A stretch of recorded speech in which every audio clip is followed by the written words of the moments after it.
It's been a fast-developing day in the case of the teenager killed in the U.S. city of Ferguson. The police broke their silence and revealed the name of the officer who shot Michael Brown. They also claimed that the 18-year-old took part in a robbery at a convenience store shortly before his death. CCTV's Roza Kazan has been following developments and joins us live from Ferguson. Roza, what are they saying about the surveillance video that we've seen? Is that Michael Brown in the store? Well, the police are suggesting that it is Michael Brown in that store.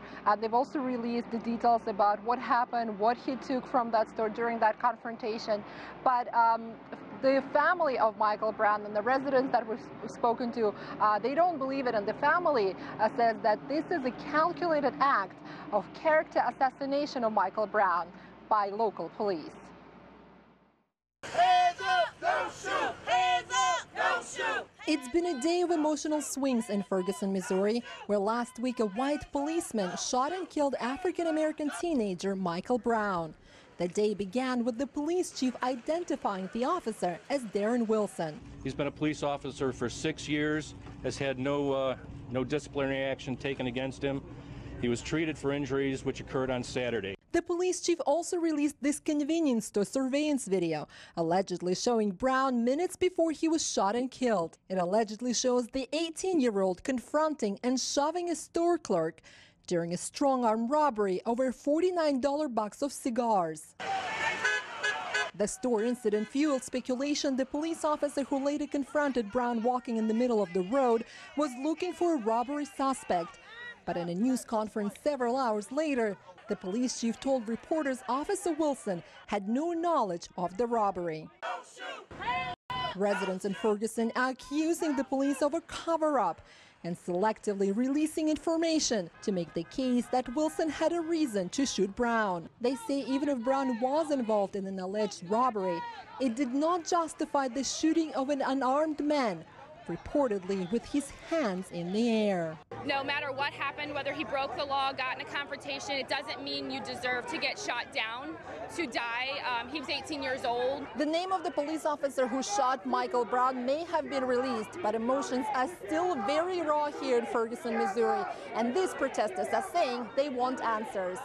We are waiting. We have been waiting.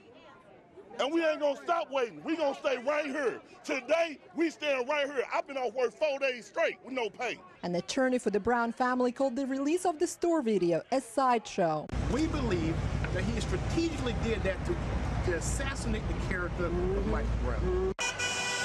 The attorney said Brown's family is urging residents to stay calm, avoid looting and violent protests. But clearly the community is facing another night of uncertainty. Family attorneys and the residents that we've spoken to say no robbery could justify the killing of a teenager, especially after he raised his hands up. And they're saying that they want truth, more information and justice in this case that has stirred so many emotions here in Ferguson, Missouri and across the country. Roza, it's not the first time we've seen this type of racial tension over the shooting of an unarmed black teen. What are you hearing as far as Ferguson goes and the bigger issues that people feel this case is bringing up?